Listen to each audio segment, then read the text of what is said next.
Boa tarde, irmãos. Boa tarde. Vamos nesse momento agora nos preparar para adorar o Senhor. Enquanto a irmã Eliane toca o prelúdio, vamos fazer uma oração silenciosa.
Mas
Sei, Senhor, que as tuas ordenanças são justas e que pela tua fidelidade me castigaste.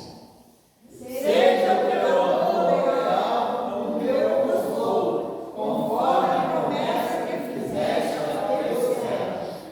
Alcança-me a tua misericórdia para que eu tenha vida, porque a tua lei é o meu prazer.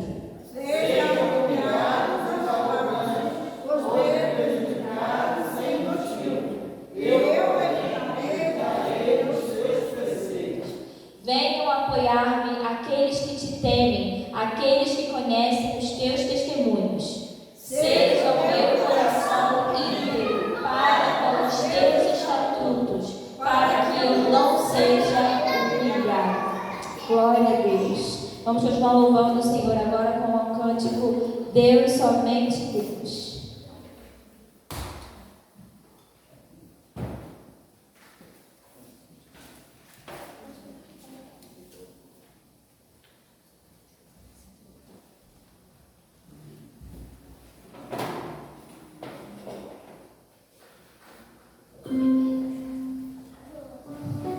Vamos cantar, irmãos, que nosso Deus é o único Deus poderoso e verdadeiro, amém? Tudo que existe para mostrar a glória do Senhor.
poderoso adorado ao único e verdadeiro Deus, nosso poderoso Deus.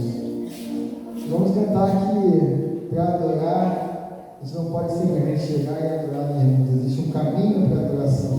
Há coisas que precisam ser feitas na nossa vida, para que a gente possa prestar a Deus uma adoração verdadeira. É sobre isso que essa música fala.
Onde ali não haverá nem choro, mas adoração verdadeira, genuína, do teu lado. Mas nós estamos do seu lado agora, Senhor. Tu estás aqui neste lugar. Tua presença não precisa ter trocentas pessoas, Senhor. Mas nós aqui que estamos aqui, nós estamos reunidos em teu nome. Porque é o teu nome que nos ergue, que nos faz olhar para a cruz e agradecer a cada música que a gente cantar. A tua entrega, Senhor, para que cada um de nós possa um dia estar ao teu lado para sempre. Seja essa igreja, Senhor, sacode essa igreja, Senhor. Abala as pessoas, Senhor. Vai sobre cada um com a sua mão poderosa, Senhor. Levanta aqueles que estão caídos. Pai querido e amado, Senhor, recebe a nossa adoração, porque com certeza ela é verdade e espírito, Senhor. Em nome de Jesus, recebe, Senhor, porque carecemos de Ti. Nós não sobrevivemos sem Ti, Senhor. Em nome de Jesus, Seu Filho Jesus, que se deu por nós. Amém, Senhor. Amém. Agora a irmã Adinaí também vai fazer uma oração. Obrigado, Senhor, que é um momento maravilhoso, gratificante, Senhor Deus, porque estamos em Tua casa de oração, Tua igreja, junto com os irmãos, Senhor, aonde viemos te adorar em espírito e verdade. Só que eu digo, Senhor, de honra e glória, Senhor. Me ensina, Senhor, a dar os seus caminhos santos, Senhor Deus, como meu, Senhor. E esta igreja também seja agradecida, Senhor, que neste lugar, Senhor Deus, aonde todos aqui que estiveram ouvindo a nossa voz, seja onde for, Senhor, e seja gratos a Ti, Senhor. Aonde podemos adorar, não só aqui, mas em nosso lar, na rua, onde estivermos, Senhor. Que os somos dignos desta honra, desta glória, deste louvor, Pai. Obrigado porque me trouxe aqui, Senhor. Mesmo com a voz devagar, ainda sem poder orar ou cantar, Senhor, mas o Senhor está ouvindo o meu pensamento, Senhor. Abençoa o nosso pastor, abençoa cada irmão que aqui pode estar. Ó, Senhor, e aqueles que estão em casa, Senhor, que possa ser movido pelo teu Santo Espírito, Senhor. Que possa estar aqui, Senhor, também louvando a Ti junto conosco. Obrigado por tudo. Recebe, Senhor Deus, com amor, nossa gratidão. É o que te pedimos, agradecendo, com perdão da minha alma. Ensina-me a orar, a cantar para o Senhor. Muito obrigado por tudo. E mais uma vez eu te agradeço. Agora seja com este culto, a palavra que vamos ouvir agora. Em nome do Pai, do Filho e do Espírito Santo, te agradeço. Amém. Amém, meus irmãos. Ainda em momento de adoração, é a oportunidade que nós temos, nós vamos continuar orando. Vamos dirigir agora a oração do irmão Luiz.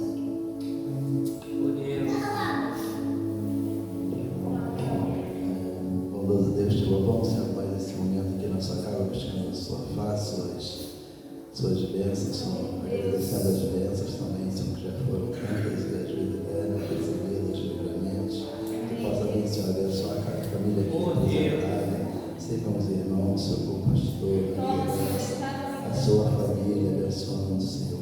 Muito obrigado por tudo, em nome de Jesus, amém. Amém. Vamos continuar a oração, meus irmãos. Irmão Antônio. Paz, Senhor, irmão. Estamos aqui mais uma vez nessa tarde maravilhosa da Tua presença, Deus. Muito obrigado por virmos aqui, meu Pai amado, com sacrifício de vida, Pai amado. Deus, cada irmão que está presente aqui, venha mais pessoas para aqui, para essa igreja aqui, meu Pai amado. Para ser perdoar os meus irmãos aqui, isso que está as dores, essa coisa inevitável. Eu peço a Deus por tudo, que olha para casa às vezes, as pessoas perto que vai ser duas pernas, dois braços, então está glorificando a Deus a si mesmo. Eu sou uma pregação aí, o dia dele vem subindo do céu, essa palmeira aqui, Deus, vinha ficar calmo para agora, que vai tranquilidade na palmeira que vem todo prazer. Muito obrigado, Senhor, meus netos lá, meus filhos, meu Pai amado. Cada irmão que está aqui, vem aqui, meu Pai, glorificar seu nome, meu Pai amado. Muito obrigado por tudo,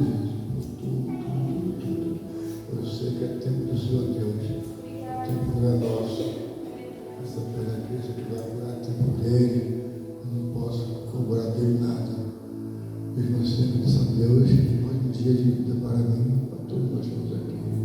E muitos que têm dinheiro, está acamado, não pode andar, não pode falar. E nós estamos aqui, mesmo sacrifício, tribulações. Muito obrigado por tudo, Sua Carol, Sua família, todas as pessoas que estão presentes, sua esposa, minha madre, minha esposa que está no trabalho dele. Deus sabe tudo. Eu vejo meu filho, está no trabalho, trabalhar. Abençoe a mão que estiver aqui, meu amado. Em nome de Jesus. Amém. Amém, Maria. Oremos, Senhor, abençoa cada família aqui apresentada, Senhor. Abençoa esse culto da parte aqui, Senhor. Muito obrigado também, Senhor, de não conseguir chegar até aqui, Senhor. Abençoa nossa saúde, abençoa as crianças da nossa igreja, abençoa as crianças do bairro, Senhor. Abençoa o nosso bairro, Senhor. O Senhor possa estar sempre nos protegendo, como o Senhor tem sempre protegido a gente, Senhor. Abençoa a nossa igreja, Senhor. O Senhor possa nos proteger sempre, Senhor. Abençoa a nossa família também, que o Senhor também tem protegido, tem guardado também, Senhor. Abençoa a cada família que está aqui representando os seus familiares, aqueles que não puderam vir, Senhor.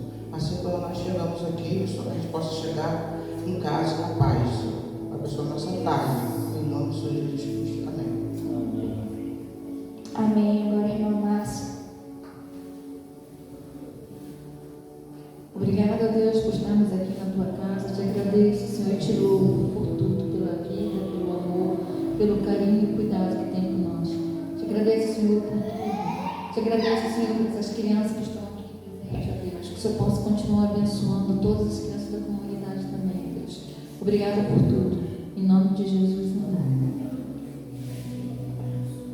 Senhor, nosso Deus e Pai, mais uma vez, Senhor Deus, queremos colocar as nossas vidas diante da Tua santidade, Pai querido, diante do Teu trono. Queremos, Senhor Deus, pedir que o Senhor venha retirar de nós tudo aquilo que tem nos atrapalhado, Pai querido, a Te adorar verdadeiramente.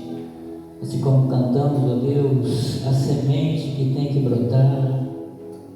Momento, Senhor Deus, de adoração, colocar nossa vida no Teu altar é tão difícil, Deus.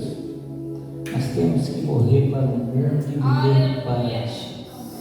Pai querido, que a nossa adoração chegue até o Teu trono de graça. Pai querido, que o Senhor esteja com a Tua mão de poder sobre esta igreja, sobre a vida de cada membro.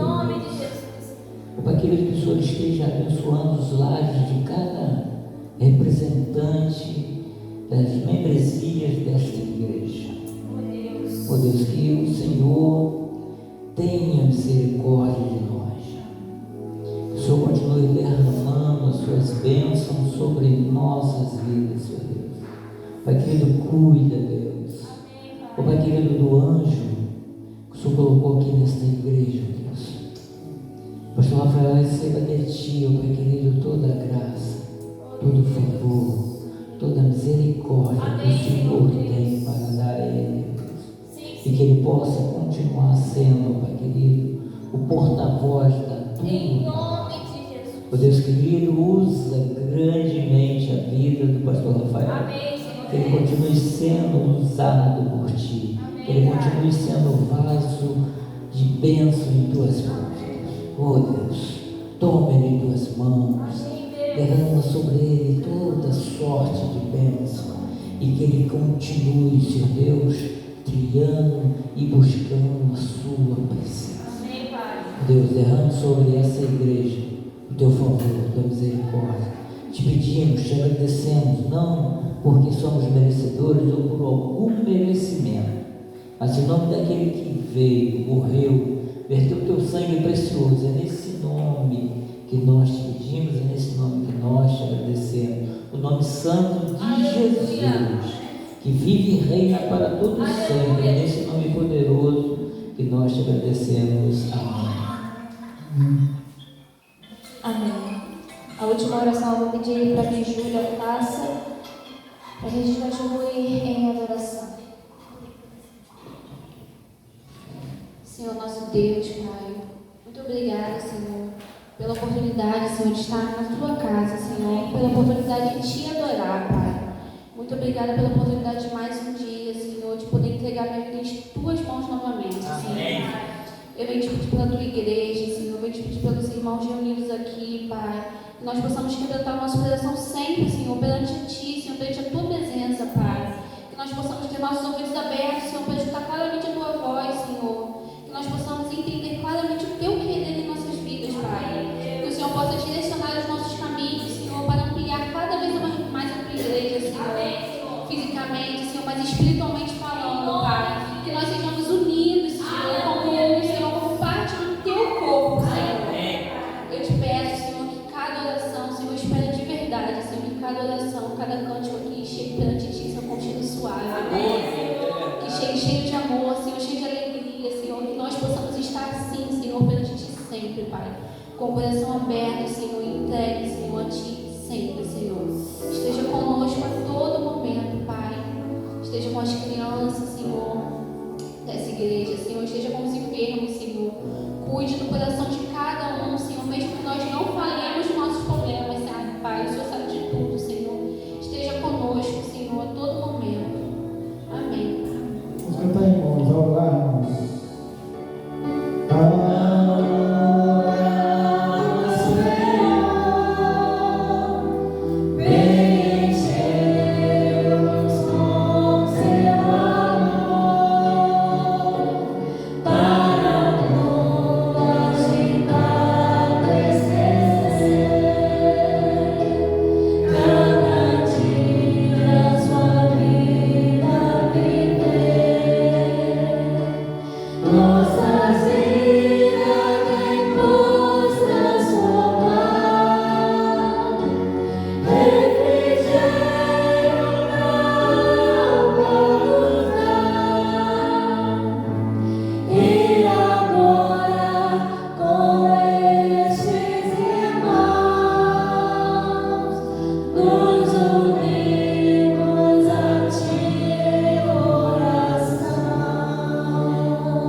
Obrigado, Senhor, por cada oração que fez, Senhor. Obrigado, Senhor, por pedidos que estão em cada coração que o Senhor sabe, Pai. Que cada um quer entregar aos Teus pés nesse momento, Pai. Mas acima de tudo, Pai, obrigado porque os Senhor está ouvindo, Pai. Que nós sabemos que o Senhor não está distante, o Senhor não está com seus ouvidos tampados, Senhor. Mas o Senhor está pronto a ouvir e atender, de acordo com a Tua misericórdia, a Tua vontade boa, perfeita e verdadeira. Eu venho entregar cada lar aqui representado nas Tuas mãos, Senhor. Aqueles também que não estão aqui, mas que estão precisando, Pai, carecendo da Tua presença, Pai, da Tua unção, da Tua direção, Pai. Quero, Senhor, colocar diante de Ti agora, Senhor. Pastor Everton, Pai, Pastor Jaroleiro, quero colocar diante de Ti seu coração que está aqui conosco, Pai. Quero colocar diante de Ti, Pai, a Raquel, o Leonardo, Senhor. O Márcio, Pai, Senhor, as meninas, Senhor, Marcelo, Mariana, Pai, Márcio Júnior, Gabriel, Senhor, seja com toda aquela família, Senhor, todo aquele lar. Traz, Senhor, todo aquele lar, Pai, a Tua presença, Senhor. Afasta, Senhor, repreende todo o mal, Senhor, daquele ambiente, que aquele ambiente seja purificado pelo Teu Santo Espírito, Pai. E que aquela semente, Pai, que está germinando ali, que ela não venha, Senhor, a esmorecer, mas que ela venha, Senhor, a frutificar, Pai. Capacita-nos, Senhor, como servos Teus, a estar ali, Senhor, auxiliando, ajudando aquelas pessoas, Pai, que realmente querem, Pai, achar o Teu caminho, e que eles também possam, Pai, quebrantar seus corações que estão resistentes à Tua palavra, Pai. Que haja quebrantamento, Pai, que haja compromisso contigo, Pai, que nós pedimos. Também quero colocar desde já agora, Senhor, no momento da palavra. Eu esteja usando minha vida, Pai, como vaso, como instrumento, Pai, da Tua vontade nessa igreja, nesse local, Pai. Obrigado mais uma vez, Senhor, pela vida de cada um aqui, Senhor, pela Carol que está dirigindo esse culto, Pai, e o Espírito Santo colocou no coração dela o desejo, Senhor, de dar a oportunidade que os irmãos orassem. Obrigado, Pai, porque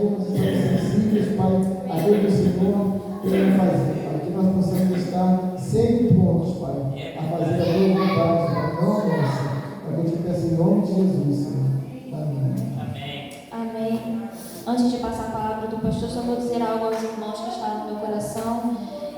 É que, meus irmãos, se nós estamos pensando que esse tempo de oração é um tempo cansativo, nós temos que rever a nossa vida de oração. O pastor pregou aqui domingo, né, sobre oração, sobre tempo de oração. E às vezes a gente está tão no automático que a gente se acostuma a dar o mínimo que nós temos para o Senhor. Se você não vai dirigir um culto, então você não se prepara, você não quer entregar a sua oração aí no seu banco, a sua adoração. Se você não vai pregar, você não se prepara, você não lê a palavra, você não recebe do Senhor uma palavra, você acha que a responsabilidade é só do pastor que vai trazer a palavra. A responsabilidade é só de quem está dirigindo, que vai trazer a presença de Deus.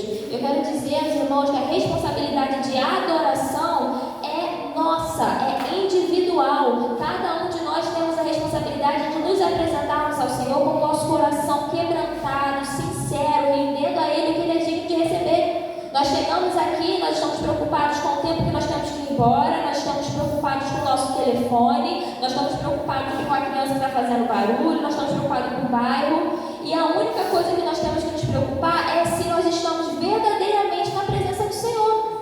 Vocês não podem, na verdade, nós não podemos esperar receber nada de ninguém que está fazendo algo.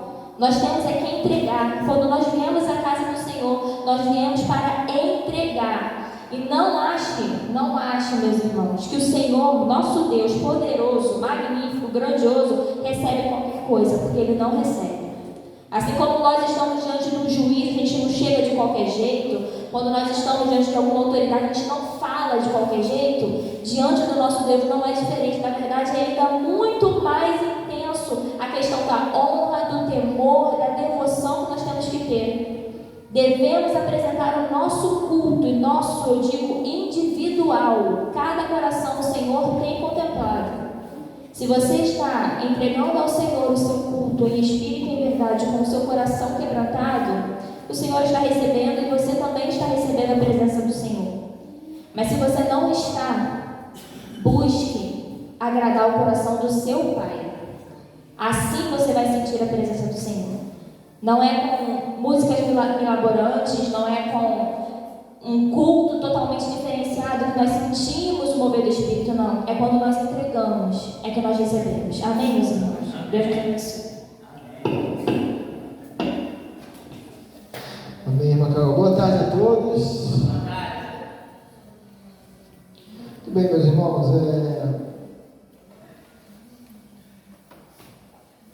Irmãos, podem se sentar? Vamos então hoje para Êxodo, né? Vamos continuar no capítulo 7, hoje a gente vai terminar então o capítulo 7 de Êxodo. Nós lemos na última semana os versículos de 1 a 7. Hoje nós vamos fazer a leitura do 8 até o 25, tá? Então eu vou ler aqui, eu peço que os irmãos acompanhem aí na mídia ou na sua Bíblia, tá bom? Para a gente se ver. Êxodo 7, versículos 8 a 25. Diz assim: O Senhor disse a Moisés e a Arão: Quando o Faraó pedir que faça algum prodígio, diga a Arão que tome a sua vara e jogue-a diante de Faraó, e ela se transformará em serpente. Moisés e Arão dirigiram-se a Faraó e fizeram como o Senhor tinha ordenado.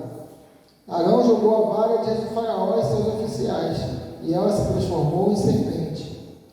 O Faraó, porém, mandou chamar os sábios e feiticeiros, e também os magos do Egito. Fizeram a mesma coisa por meio das suas ciências ocultas. Cada um deles jogou ao chão uma vara, e elas se transformaram em serpentes. A vara de Arão, porém, engoliu as varas deles. Contudo, o coração do Faraó se endureceu. Ele não deu ouvidos a Moisés e a Arão, como o Senhor havia dito. O Senhor disse a Moisés: O coração do Faraó está obstinado. Ele não quer deixar o povo ir. Vá ao Faraó de manhã, quando ele estiver indo às águas. Espere-o à margem do Nilo para encontrá-lo. E leve também na mão a vara que se transformou em serpente. Diga-lhe: O Senhor, o Deus dos Hebreus, mandou-me dizer: Deixe o meu povo ir para prestar-me culto no deserto. Até agora, porém, você não me deu ouvidos. Assim diz o Senhor: nisso você saberá que eu sou o Senhor. Com a vara que trago na mão, ferirei as águas do Nilo, e elas se transformarão em sangue. Os peixes do Nilo morrerão, o rio ficará cheirando mal, e os egípcios não poderão beber das suas águas. O Senhor disse a Moisés: diga a Arão que tome a sua vara e estenda a mão sobre as águas do Egito, dos rios, dos canais, dos açudes e de todos os reservatórios, e elas se transformarão em sangue. Haverá sangue por toda a terra do Egito, até nas vasilhas de madeira e nas vasilhas de pedra. Até a expressão hebraica parece indicar os recipientes feitos de madeira ou de pedra, como também interpreta a Vulgata. Isso aqui é uma pequena, desculpa, tá, irmão, é uma pequena, isso não é da Bíblia, tá? Uma pequena coisinha aqui, como se fala, rodapé, né? Moisés e Arão fizeram como o Senhor tinha ordenado. Arão levantou a vara e feriu as águas do Nilo na presença do faraó e seus oficiais. E toda a água do Nilo transformou-se em sangue. Os peixes morreram, e o Nilo cheirava tão mal que os egípcios não conseguiam beber das suas águas. Havia sangue por toda a terra do Egito. Os magos do Egito, porém, fizeram a mesma coisa por meio de suas ciências ocultas. O coração do faraó se endureceu, e ele não deu ouvidos a Moisés e a Arão, como o Senhor tinha dito. O faraó deu-lhes as costas e voltou para o palácio. Nem assim o faraó levou o sossego. Todos os egípcios cavaram buracos às margens do Nilo para encontrar água potável, pois não podiam beber da água do rio. Passaram-se 7 dias depois que o Senhor feriu o Nilo. Já oramos, tá, irmãos? Então vou prosseguir. Então, irmãos, a partir daqui a gente vai começar a ver esses atos sobrenaturais de Deus, né? E antes de a gente falar sobre as pragas em si, a gente precisa fazer uma conexão aqui com o que nós falamos na semana passada, né? Porque talvez já surja, né, dos irmãos, ou poderia surgir, a pergunta, né? Por que Deus não foi logo para a última das pragas? Por que Deus não foi logo para a praga dos primogênitos, para libertar logo o povo de uma vez? Eu entendo, irmãos, que Deus sabia, né, que todas as 9 pragas antes da última, que elas não seriam capazes de dobrar o suficiente entre o coração do faraó. Eu vejo que Deus, obviamente, sabia disso, né? Então Deus foi dispondo aí das pragas, foi derramando as pragas de uma maneira a humilhar cada vez mais faraó, a humilhar cada vez mais aquele povo, né, idólatra, né, porque aquele povo mesmo havia por muitos anos maltratado e humilhado o povo de Deus, e agora Deus estava fazendo o contrário. Deus estava humilhando aquele povo, os seus deuses, né? Então Deus não iria, como eu já falei aqui na semana passada, né? Deus não iria apenas tirar o seu povo, Ele não ia só tirar o seu povo, Ele iria derrotar e humilhar aquele império que se achava maior do que tudo, maior do que todos. Ele ia derrotar aquele faraó que se achava um Deus. Então há uma intenção nas pragas, há uma intenção deliberada de Deus, irmãos, de enviar todas essas pragas para o Egito, tá? Não foi uma coisa que, poxa, Deus foi mandando uma para ver se o faraó se convertia, depois mandou mais uma para ver se o faraó... Não, logicamente que não, né, irmãos? Deus não precisaria disso, né? Então a gente entende que Deus já...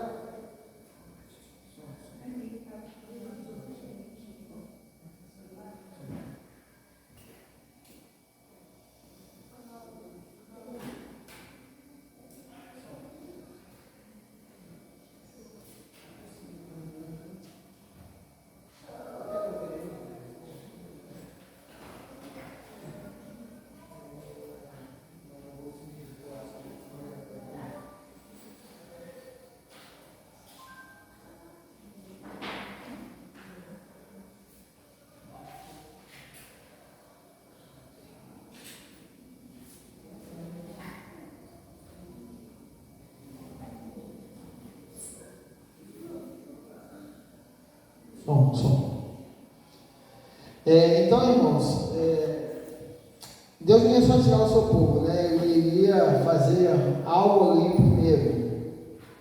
E aí a gente chega então no primeiro sinal, e a primeira praga que nós lemos hoje, né? Antes de começarem as pragas, Deus começa com um sinal, que não é uma praga, né? É um sinal. Ele mandou a presença de Arão, Moisés e Arão a presença de Faraó, e aí ele fez o que nós lemos, né? Ordenou que jogasse aquele cajado ali, aquele cajado se transformou em serpente, né? E aí, interessante, né, que ali, após a recusa ali do Faraó, vem o quê? Aí sim vem a primeira praga. Nós vamos falar sobre os dois já agora de uma vez, tá? Que foi a transformação do rio Nilo em sangue. Então, irmãos, conforme a gente vai entrar nas pragas aí que Deus derramou sobre o povo, né? Eu queria dizer assim, tem duas coisas que eu não vou fazer aqui nesse estudo, tá, irmãos? Tem duas coisas que eu não vou fazer. Primeiro, eu não vou ficar no misticismo, assim, de tentar encontrar um propósito, um significado, cada praga.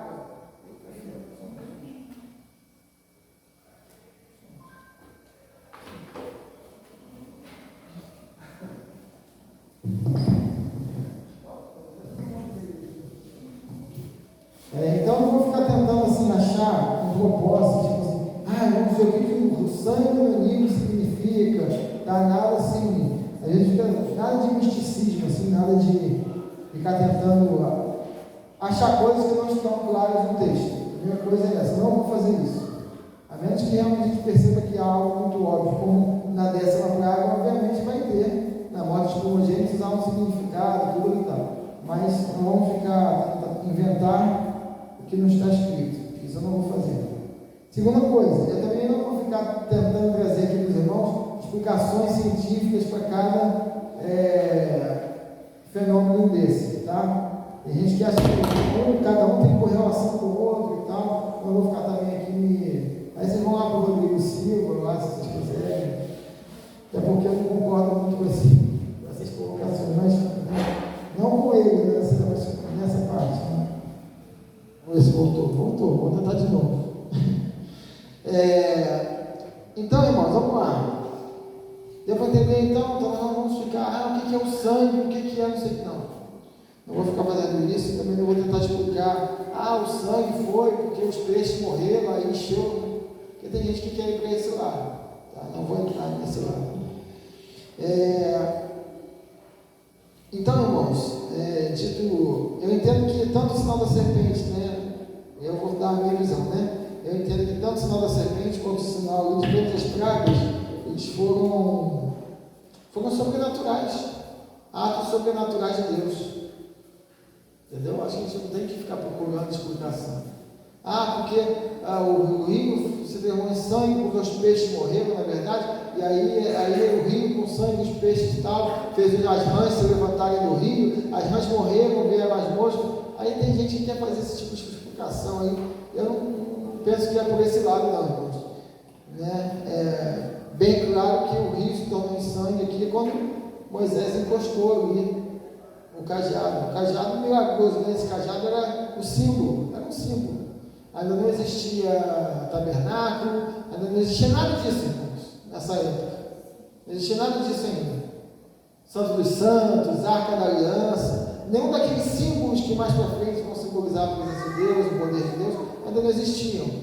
O que existia nesse momento que simbolizava o poder de Deus? Era o cajado.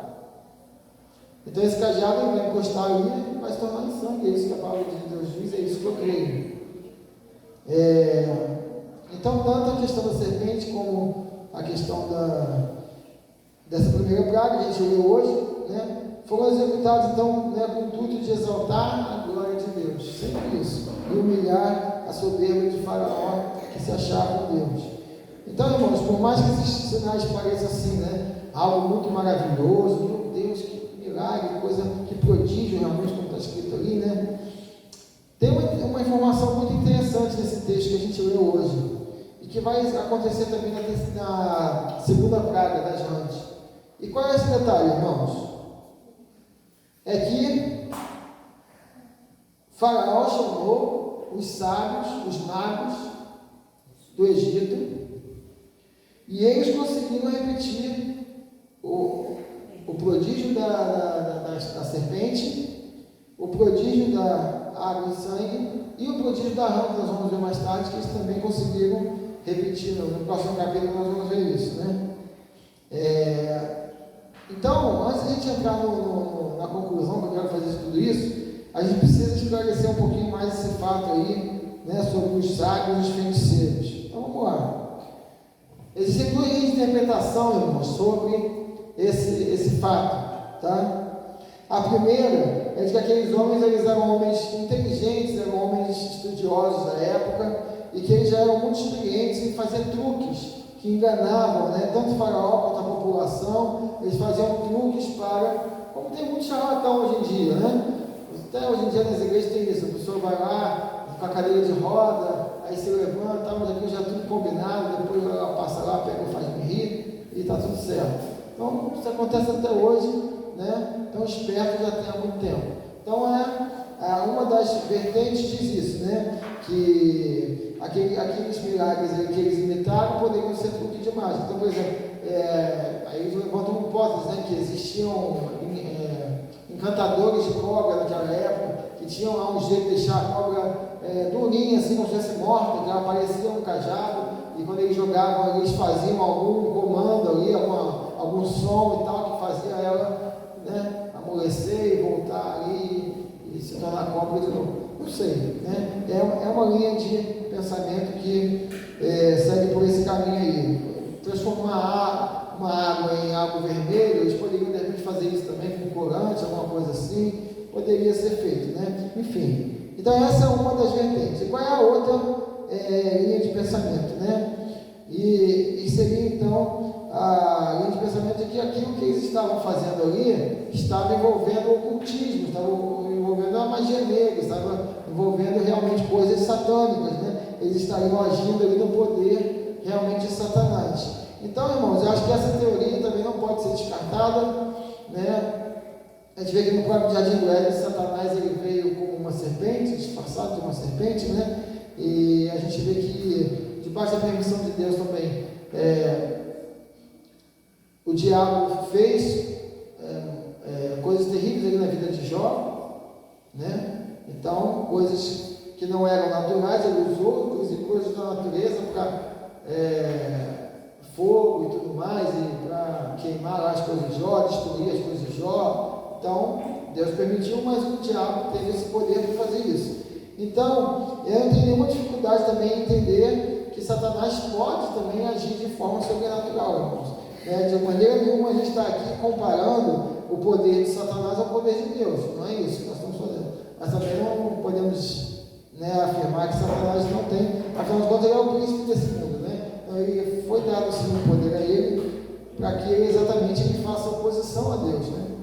Então, mas assim, independente da interpretação, não quero fechar nenhuma nem outra. Se eu fosse dar a minha opinião pessoal, né, a minha opinião pessoal é muito mais de que seria mais de que eles estavam realmente agindo num poder espiritual maligno do que fossem truques. Eu sei que a maioria dos pastores tradicionais vão achar que foi truque, né? Eu tendo a acreditar mais que eles estavam realmente agindo, sendo usados ali pelo inimigo, né? Mas independente da interpretação que a gente for ter aqui, irmãos, a gente sabe que tanto o faraó quanto os seus feiticeiros, eles serviam a quem? Eles serviam a Satanás, irmãos, né? Através daquela idolatria, dos falsos deuses, né? A atribuição de que faraó era um deus, tudo isso a gente chega à conclusão de que talvez não tão conscientemente, mas que eles estavam servindo a Satanás, ao diabo. Aquele que não ama Deus, ele adora Satanás. A Bíblia fala isso. Você não tem um meio termo. Ou você adora o Senhor, ou você é um servo do diabo. Então aqueles homens eles estavam sim servindo como instrumento do diabo naquele embate ali, né, com Deus. Então isso é importante, irmãos, porque o que a gente vai ver aqui é um embate, em última análise, né? A gente vai ver um embate entre o Deus verdadeiro e os falsos deuses, que são, na verdade, o diabo, uma personificação ali, uma forma de se mostrar, porque o diabo se mostra de muitas formas ao longo dos anos, né? Lá no Egito tinha aqueles deuses malucos, eles tinham lá cabeça de águia, corpo de gato, sei lá, aqueles deuses malucos lá que eles tinham, né? Na verdade, as entidades deles nada são do que manifestações do próprio Satanás. Não muda até hoje, né? É a mesma coisa. Então, o texto vai nos dizer que esses feiticeiros aí do faraó também conseguiram fazer o sinal da serpente, né? Mas aí vem um detalhe muito importante, irmãos. Aí vem um detalhe muito importante que acontece logo no primeiro prodígio. E qual é esse detalhe? O detalhe é que a serpente do cajado de Moisés e Arão engoliu, matou, né? Engoliu as serpentes dos feiticeiros. Então, acho muito importante destacar, meus irmãos, né, que houve ali, logo de início, uma clara demonstração da superioridade de Deus, logo no primeiro sinal. Então, ao fazer isso, logo ali naquele primeiro prodígio, eu creio que Deus está declarando para Faraó e para aqueles feiticeiros ali que talvez estivessem achando que a gente também fez.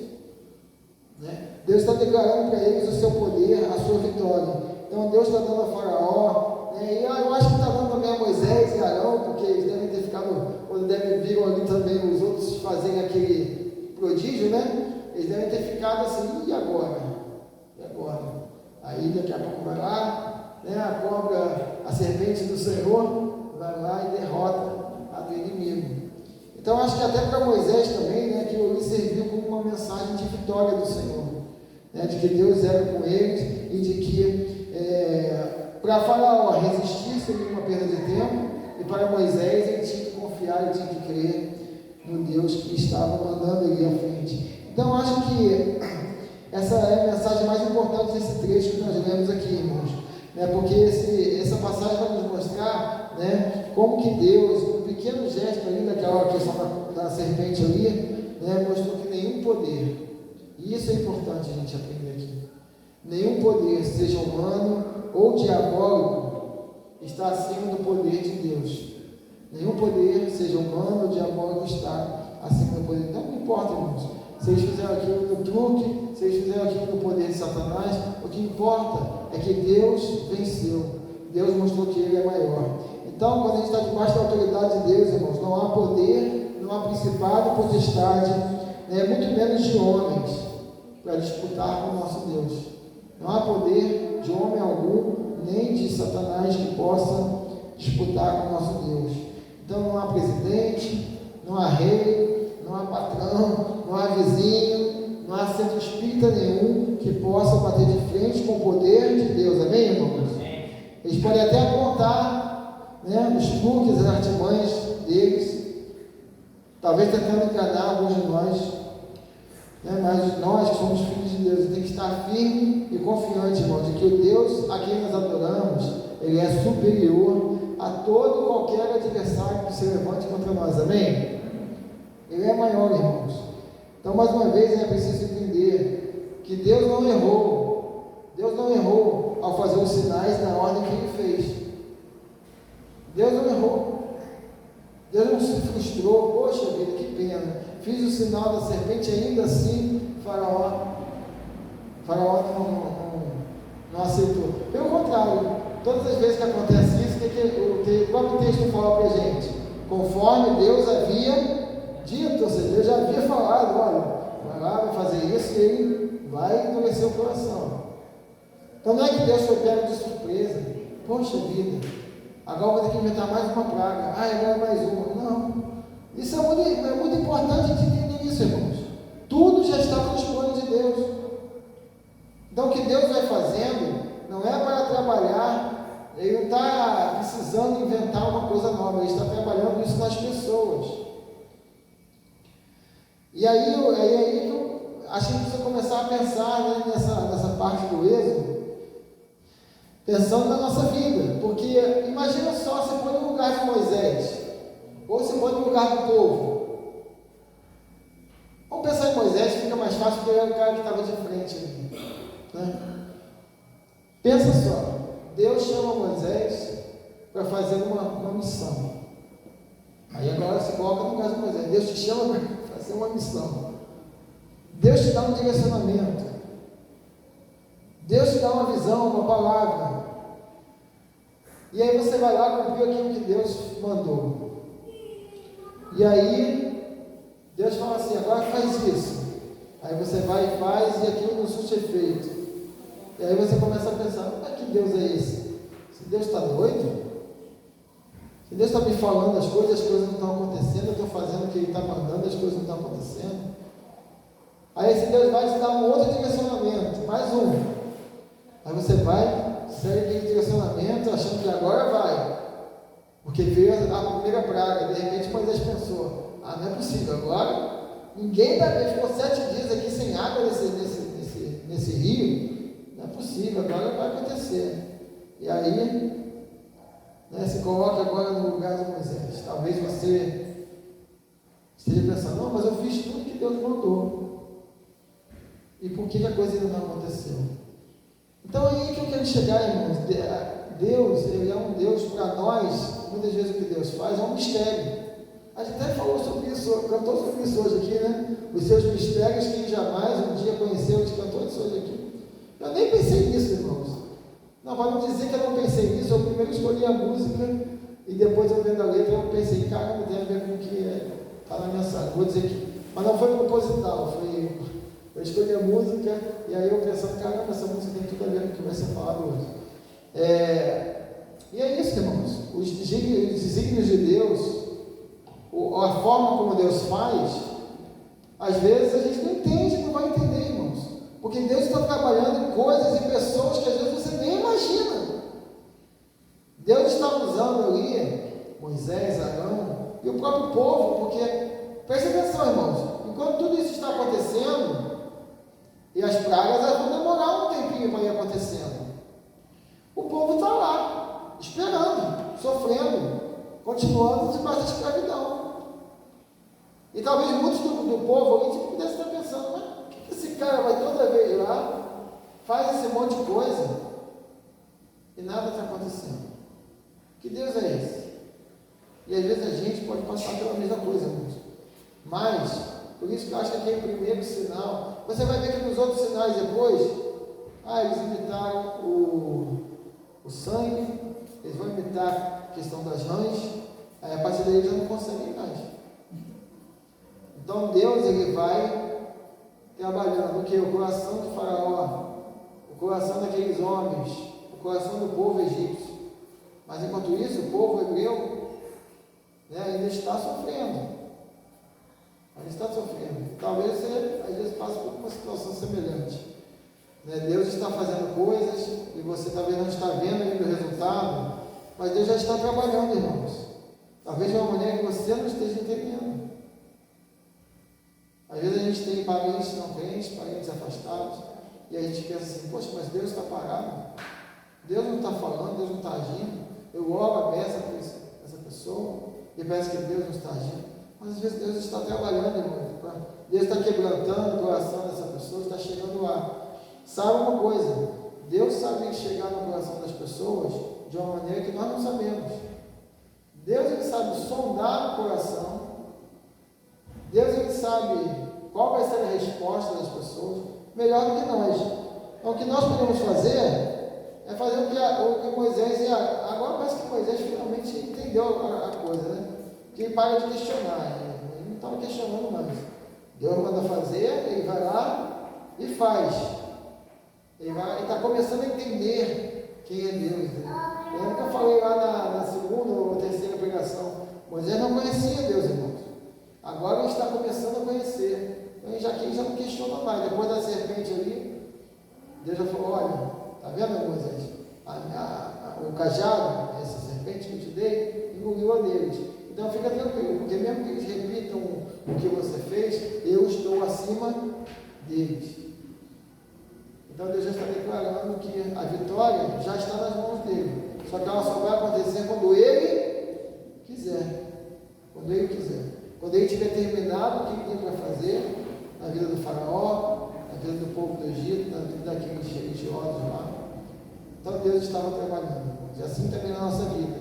Às vezes não está trabalhando da maneira que a gente gostaria que fosse, ou do tempo que a gente gostaria que fosse, mas Deus, se você está diante de Deus, está buscando a vontade dEle, Ele está com certeza trabalhando. E o propósito dEle, como já falamos aqui, não vai ser frustrado. Os planos de Deus não são frustrados, Deus não é surpreso, Deus nunca pega de surpresa. Amém? Pai amado, muito obrigado, Senhor, por esse momento que nós refletimos na Tua Palavra, um pouquinho mais, esse capítulo 7 de Êxodo, Pai, que nos traz mais uma vez a afirmação de que Tu és o Deus Todo-Poderoso, Pai, de que não há poder nenhum maior que o Teu, de que o poder do inimigo é pífio diante do Teu, Pai, e nós vamos confiar em Ti, nós precisamos, ó Deus, estar firmes na certeza, Pai, de que somos servos do Deus Todo-Poderoso, Pai, e que até o inferno, Pai, e os seus demônios têm, Pai, que se submeter ao nome de Jesus, não ao nosso, Pai, mas ao nome de Cristo, a autoridade de Cristo que nós carregamos, Senhor. Então, assim como Moisés e Arão não eram poderosos em si mesmos, mas carregavam a presença do Senhor, o poder do Senhor, representado naquele cajado, Pai, que nós possamos andar com o Teu Santo Espírito, ó Pai, em comunhão, em intimidade, porque o Teu Santo Espírito hoje não é mais um cajado, mas ele habita dentro de nós, Senhor, e ele nos reveste de poder para fazer sim, Senhor, atos poderosos em Teu nome, Senhor, atos que dão testemunho do Teu poder através de nossas vidas, Senhor. Então nos ajude a viver em obediência à Tua vontade, nos ajude a ouvir a Sua voz, assim como Moisés, Arão ouviam, Senhor. Nós possamos também ser servos, obedientes e tementes ao Senhor. Eu te peço em nome de Jesus, Senhor. Amém. Amém, irmãos. Vamos terminar cantando uma música que fala reina hoje, né? Essa música fala exatamente sobre isso, sobre Deus subjugar os reis da terra, né? Todos vão se curvar ao Senhor, e que nós possamos dizer para o Senhor: Senhor, sobre mim reina hoje. Amém?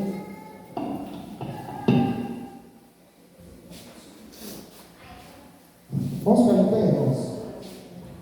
Então vamos cantar reina hoje, sentar aqui.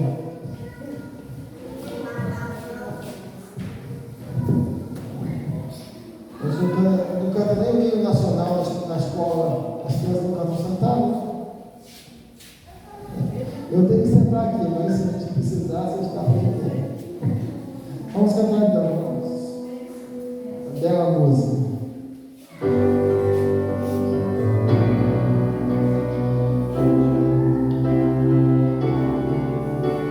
Os rios da terra se prostrarão ante a Ti, Senhor. Sim, os poderosos virão a Ti e confessarão Teu poder, Senhor. Os rios da terra se prostrarão ante Ti, Senhor.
Obrigado porque nós podemos conhecer o Teu Filho amado, nós podemos receber o Teu perdão, a Tua graça, Pai.